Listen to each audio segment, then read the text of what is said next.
Hello, and welcome to the Choir Classes presentation for Teaching and Learning Night video. My name is Dave Nominson, and I am your child's choir director. And I've been at Lamont High School for 23 years. Before I go on for the rest of the presentation, I'm going to close the video window so that you can see the full presentation.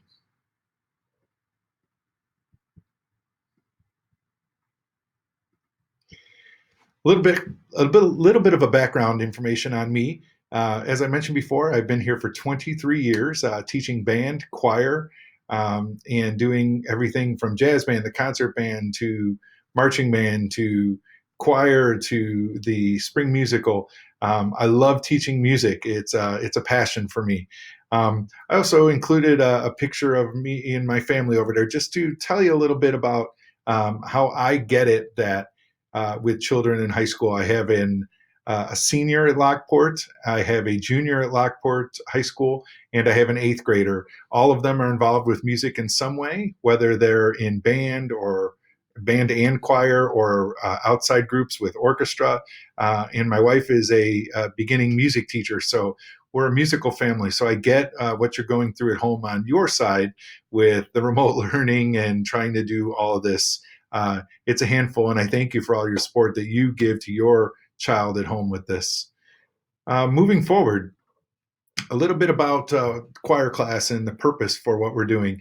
I guess the number one purpose, what do I want students to learn? I want them to love music. I want them to go through, get better at their technique as how they sing, both alone and in a group. And I want them to be a lifelong singer if possible. That doesn't mean they're going to be a professional singer or go to sing in college or do a community choir, but it would be great if they did. And I want to give them the skills and the love so that they can go ahead and do that. How do I know if they've learned? Well, through the tasks that I give them and the questions that I ask them in class and the recordings that I ask them to do and send in to me, I'll have a pretty good indicator that your child is progressing through what we need to do here at choir. Choir is unique because it's a class filled of students that have been singing their whole life. And students that might have just picked it up this year. So everyone has a different ability, and it's my job to get even more out of them than I can. And what do we do if students have not learned? Well, I keep working with them, whether it's through encouragement or giving them extra materials to work on. I just keep going until they get to be the best that they can be and they've learned what I've asked them to learn. So what will students be working on during choir class?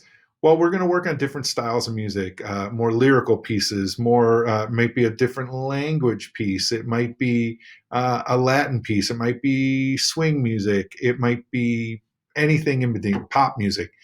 So different music styles, different ways to articulate, vowel placement, projection, getting louder, vocal warm-ups, breathing, listening and critiques of other choir music, whether that's other high school groups, whether that's collegiate groups, whether that's professional groups, listening to them and then talking about them. I feel that through listening, it can help us be better musicians for when it's our own time to sing. And then, of course, working on choir selections, choir repertoire, and then asking them to do recordings and submissions on those works that we're working on. Big question is grading. Grading is going to be difficult in this remote learning environment and even in the hybrid learning environment because as of right now, there's no performances schedule. We don't know what it's going to be able to look like for if there's any way to possibly bring parents or an audience in. So for right now, we're going from the no in-group performance. Does that mean that we wouldn't possibly try to record something and send it out? Sure. But as of right now, there would be no performances scheduled, which is normally part of our grading here at Lamont High School is those concerts. So for right now, we're going to do 50% tasks and 50% recording submissions. So a task could be something as little as go ahead and show me that you know how to build a chord or to sing a scale or to complete this warm-up. And then a recording submission is go ahead and sing this song from measures 5 to 17. So those are kind of the different areas that we'd be working with. How do we know the students are learning? Like I mentioned before, the task submissions Quizzes, it could be anywhere from what does this term mean, or how do we do this, or what can you analyze this piece of music, to recording submissions from time to time. That will give me a great indicator of what they're doing and how they're doing it and to what level they're able to do it.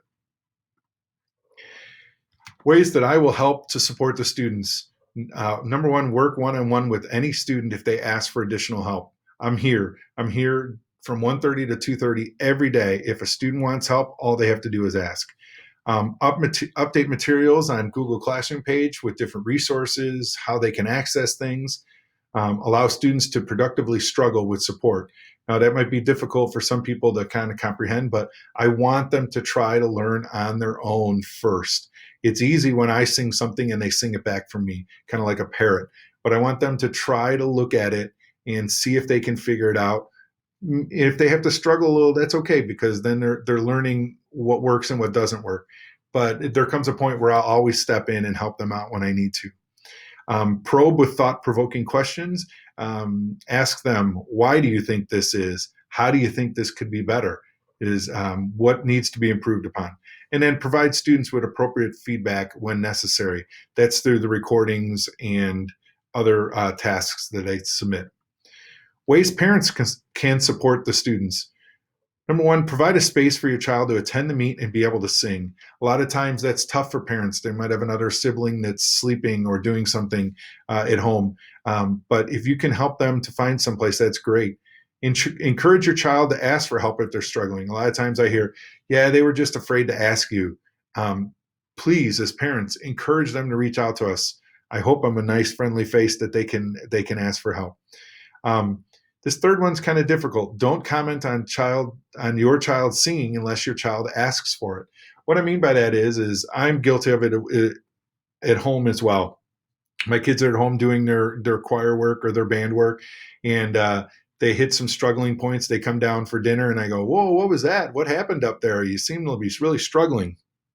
That can be really detrimental to a student's ability to progress. If they didn't ask for what went on, that's part of practicing, is for them to try things that might not sound the greatest, and it might discourage them from trying to sing out or do it in front of you even more. So unless they ask for how you thought they sang, kind of keep it to yourself, unless that was really wonderful. But even then, if they know they struggled and you were just, oh, it was wonderful all the time, they know that you're just being a really supportive parent and not really critically listening. And then finally, contact me if you think I need to know something about your child. That your child is struggling through something with maybe someone else in your family that isn't doing so well or something. Just let me know so that I can be supportive here at school. If you ever need to get a hold of me, my schedule is there on gold days and blue days. Choir is on gold days. I do have a class before school with jazz band, so it's tough for me to get back with emails. But I do have every day from 1:30 to 2:30 where I can answer any emails or questions if you need to get a hold of me. Finally, once again, there's my contact information, my email and direct phone to my office. Always, email is going to be faster just because I don't know if I'm going to be around the phone to answer it. So just go ahead and send me a quick email, and I usually try to get back to people that same day, but at least within 24 hours. I hope this information is helpful, and I hope that one day soon we can be all singing together again, and I hope to maybe see you at a concert. Take care and have a good night.